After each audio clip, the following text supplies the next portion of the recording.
Shalom, Bapak Ibu, Saudara-saudari, sidang jemaat yang dikasihi Tuhan. Kembali kita berjumpa di dalam Suara Gembala. Dan kali ini, saudara, saya ingin ngajak saudara untuk melihat ayat-ayat singkat. Di dalam Alkitab itu ada beberapa ayat yang sangat singkat. Dan dulu pernah ya dilombakan di dalam cerdas cermat ayat firman begitu. Kemudian ditanyakan, ayat apa saja yang hanya terdiri dari 2 kata? Wah, itu cepat-cepatan begitu, saudaraku ya. Nah, kali ini kita akan melihat ayat yang hanya terdiri dari 2 kata. Yang tertulis di dalam Keluaran 20 ayat yang ke-15. Saya bacakan, saudaraku. Bunyinya, jangan mencuri. Saya ulangi ya, jangan mencuri. Saudara, beberapa hari ini kita dihebohkan dan beritanya viral di medsos tentang seorang gadis cantik asal Surabaya. Kalau saudara lihat wajahnya, fotonya itu sudah nggak menduga sama sekali bahwa dia ternyata tertangkap di Bandara Melbourne ketika dia mau pulang ke tanah air.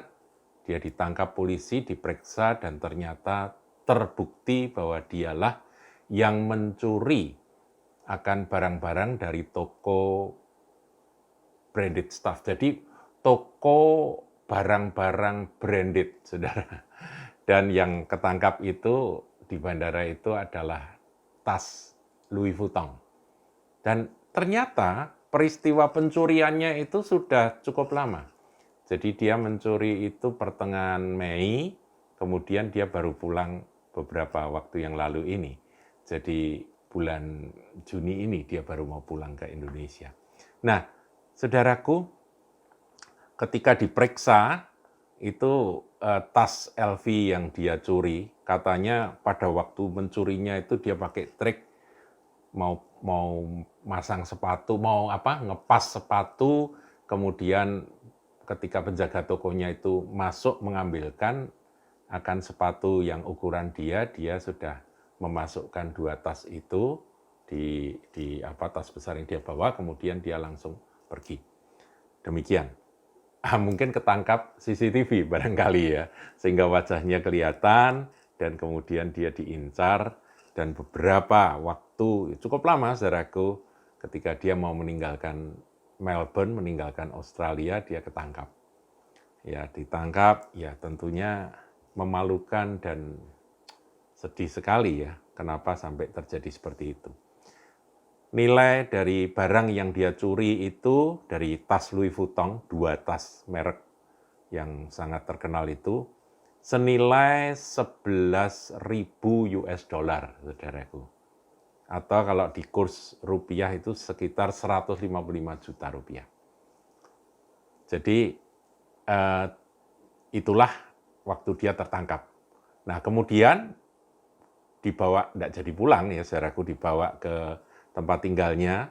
Dia tinggal di Carlton, di daerah Carlton, dan ternyata bukan hanya tas. Di rumahnya itu ada banyak sekali barang-barang, branded semua, pakaian, aksesori, dan kalau di total-total itu senilai kurang lebih US dollar itu 50.000 atau 708 juta rupiah. Dan polisi menemukan barang-barang tersebut di rumahnya. Dan tentunya itu tidak dibeli, karena mungkin nggak ada nota pembeliannya ya, nggak ada bukti pembeliannya. Nah, sementara yang dibawa ke bandara, yang mau dibawa ke Indonesia itu nilainya sekitar 500 juta rupiah. Dan katanya dia akan diadili pada tanggal 2 Oktober mendatang. Saudaraku, saya merenungkan, kenapa kok sampai ada seorang gadis cantik yang juga saya kira tidak kekurangan ya, dia bisa studi di Australia, pasti dia juga tidak terlalu kekurangan. Saya pernah ke luar negeri beberapa kali, berjumpa dengan mahasiswa-mahasiswi anak-anak Tuhan yang baik di Jerman, di Eropa, maupun di Australia dan sebagainya, mereka nggak semuanya kaya raya kok, saudara. Tapi setidaknya mereka bisa sampai studi di sana pasti juga lumayan, ya kan? Ya berjuang, ada yang bekerja dan sebagainya. Tapi ini kalau saya lihat foto-fotonya, gadis ini memang dia ada di kelompok sosialita, kelompok teman-teman yang kelihatannya, saudara, dari apa yang saya lihat di foto itu, orang-orang kalangan atas. Nah, rupanya pergaulan ini yang mempengaruhi. Dia lihat temannya punya tas merek, tas branded, dia ingin. Nah, saudara, sehingga akhirnya saya nggak ngerti ya, orang bilang katanya kleptomania atau apa, tetapi kalau kita melihat firman Tuhan, tadi kita baca, kata jangan mencuri itu sudah diperingatkan oleh Tuhan dalam 10 hukum Allah. Dan itu diulangi dalam Ulangan 5 ayat 19. Tetap dua kata, jangan mencuri.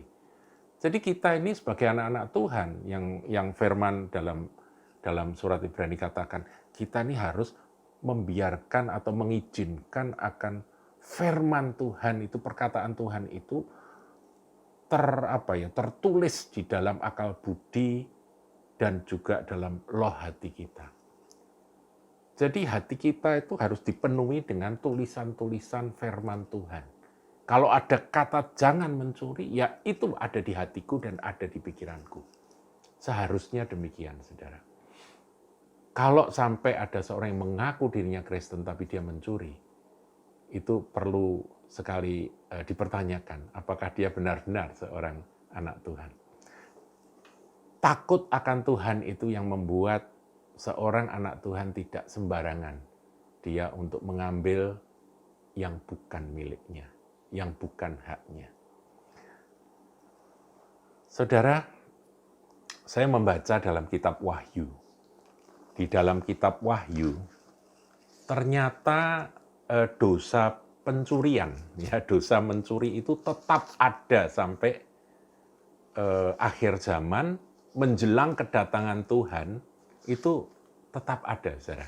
Kita akan lihat ya di dalam Wahyu 9, ini sangkakala ke-6. Jadi kalau kita belajar tentang pelajaran kedatangan Tuhan, dan di sana sangkakala ke-6 itu berarti sangkakala yang sudah mendekati sangkakala ke-7. Dan sangkakala ke-7 itu adalah saat kedatangan Tuhan ya. Kalau kita memakai teori misteri apa itu? Misteri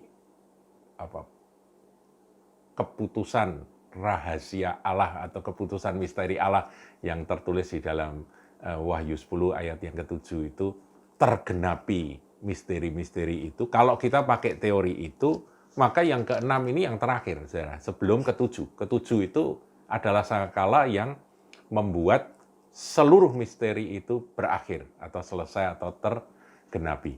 Nah, saudara, di dalam Wahyu 9 ayat yang ke-21, setelah sangkakala ke-6 itu ditiup, dikatakan demikian. Dan mereka tidak bertobat daripada pembunuhan, 1, sihir, 2, percabulan, 3, dan pencurian. Jadi rupa-rupanya dosa pencurian ini akan selalu ada, dan kita harus waspada, saudara. Jangan mencuri. Dosa pencurian ini akan selalu ada sampai kedatangan Tuhan. Dan ini disejajarkan dengan pembunuhan, dengan sihir, dan dengan percabulan. Jadi ada 4 dosa, saudaraku, yang bertahan. Dan itu ditulis di dalam peristiwa tiupan sangkakala yang ke-6, menjelang kedatangan Tuhan. Nah, saudaraku, kita harus mewaspadai. Jangan sampai kita ini jatuh dalam dosa pencurian. Apapun itu. Roh Kudus akan menolong saudara-saudari, firman Tuhan itu termeterai, tertulis, terukir di dalam akal budi dan di dalam loh hati kita. Mengapa orang itu bisa mencuri, saudara? Ya, ada banyak sebabnya. Kalau ada orang mencuri karena dia sangat butuh, kepepet, itu karena dia tidak punya iman.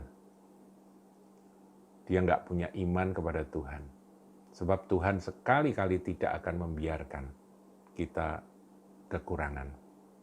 Kalau kita berseru kepada Dia, pasti Tuhan akan memberi. Jadi kalau karena butuh atau karena kepepet ini biasanya kan soal kebutuhan dasar. Tetapi kalau orang mencuri karena menginginkan apa yang bukan menjadi haknya atau miliknya, nah ini yang berbahaya. Ya kalau mencuri karena kebutuhan itu harus belajar untuk menyerah kepada Tuhan. Menyerah, Tuhan, aku percaya Engkaulah pemeliharaku. Burung di udara Engkau pelihara, bunga di padang Engkau hiasi, aku pasti akan Engkau pelihara. Kalau aku punya tenaga, aku mau kerja. Aku mau berusaha, begitu ya. Dan Engkau pasti akan memberkati. Itu harus ada keyakinan dan juga harus ada kemauan untuk berusaha, saudara. Jadi jangan sampai kita mencuri karena kepepet, karena butuh, enggak. Pasti ada jalan, Tuhan pasti buka jalan. Kemudian yang kedua, karena keinginan. Nah, kalau saudara kita lihat di dalam Keluaran 20 ayat 17, masih dalam daftar 10 hukum Allah itu, dikatakan di dalam Keluaran 20 ayat 17, tadi 15 ya, jangan itu, jangan mencuri itu ayat 15. Nah, ini Keluaran 20, saya bacakan saudaraku ya. Ayatnya yang ke-17 itu isinya adalah jangan mengingini. Mengingini apa saja yang bukan menjadi milikmu atau bukan menjadi hakmu. Mengingini rumah sesama, mengingini istrinya, atau hambanya laki-laki, atau hambanya perempuan, atau lembunya, atau keledainya, atau apapun yang dipunyai sesamamu. Jangan mengingini. Saudara, kenapa tidak boleh mengingini? Sebab dari mengingini, akhirnya timbul roh pencurian itu. Kita sudah belajar tentang cinta akan uang akar segala kejahatan, karena memburu uang, ya kan? Orang itu jatuh dalam berbagai-bagai duka, penderitaan. Nah, saya kira sekarang ini gadis itu ya pasti menderita dan berduka ya, dia kena urusan dan nanti katanya tanggal 2 Oktober akan diadili, saudara, pasti masuk penjara. Nah, saudaraku, jangan mengingini. Kalau punya keinginan, serahkan keinginanmu pada Tuhan. Kalau memang belum waktunya, ya sudah. Kita ini hidup bukan untuk memuaskan keinginan kita. Sebab kepuasan hidup seseorang itu sama sekali bukan karena kita punya keinginan kemudian terpenuhi. Punya keinginan terpenuhi. Enggak, saudara. Manusia enggak ada puasnya. Kepuasan kita adalah ketika kita punya rasa cukup di dalam Tuhan. Kita mengucap syukur untuk apa yang ada pada diri kita. Jadi jangan mengingini. Ada barang bagus, punya orang lain, kita bersyukur, puji Tuhan ada barang bagus. Aku nggak punya, nggak apa-apa. Aku punya Yesus, itu segala-galanya. Ngerti ya saudaraku ya? Nah, dalam Keluaran 20 tadi, ayat 17 itu jangan mengingini. Sebab dengan mengingini itu akhirnya orang terjatuh dalam berbagai pencobaan, termasuk pencobaan untuk mencuri. Nah, kalau orang sudah mencuri sekali, tidak ketahuan enak, akhirnya roh mencuri itu akan menguasai dia, setannya menguasai dia, dan dia akhirnya terus-menerus mencuri, dan nanti kalau ketangkap dia bilang kleptomania, gitu ya. Ya itu biasa, begitu. Jangan mengingini. Kemudian satu lagi yang perlu kita ingat ya, khususnya untuk anak-anak muda, juga bukan anak muda ya, kadang-kadang orang tua pun juga masih tetap kena ini, yaitu roh gengsi, saudara. Gengsi itu begini loh, orang lain punya, aku juga harus punya. Kemudian mengusahakan semaksimal mungkin untuk bisa punya. Untuk apa? Ya biar enggak malu. Loh kok malu kenapa? Biasanya kan kita dengar orang tua menasihati, kenapa malu? Nggak nyuri kok malu. Nah, itu yang benar, saudara. Nggak nyuri kok malu, kan gitu. Nah, ini karena malu malah mencuri, gitu. Supaya dia bisa punya, supaya punya barang tersebut, ya barang branded, supaya bisa bersaing dengan teman-temannya, bisa setara dengan teman-temannya. Saudaraku, betapa bodohnya orang-orang seperti ini. Iblis itu memperbodoh anak-anak Tuhan. Kalau sampai ada anak Tuhan, kalau sampai ada orang Kristen terjebak seperti itu. Saya kira orang Kristen yang beneran nggak akan begitu. Orang Kristen yang beneran akan hidup dalam ucapan syukur dan sukacitanya adalah karena Roh Kudus, karena Tuhan. Kalau dia punya sesuatu, dia nikmati dan dia bersyukur. Orang lain punya yang lebih bagus, dia pun juga tidak masalah. Karena berkat orang masing-masing beda-beda. Demikian, saudaraku, renungan kita. Jadi kita harus waspada terhadap pengaruh lingkungan. Pergaulan yang buruk itu bukan saja karena orang-orangnya jahat-jahat, enggak. Tapi kalau memang hal-hal itu membuat Anda tergoda untuk aku masuk kelompok itu, aku akan tergoda untuk aku bisa mendapatkan atau memiliki barang-barang yang seperti mereka punya, barangkali Anda harus menahan diri untuk tidak bergabung dengan kelompok itu.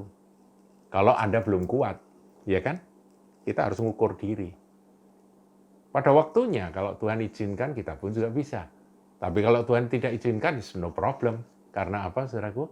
Karena hidup ini kan bukan untuk yang sementara. Asal ada Tuhan Yesus, ada kasih ilahi dalam hatimu, maka engkau akan dipuaskan senantiasa. Tuhan Yesus memberkati.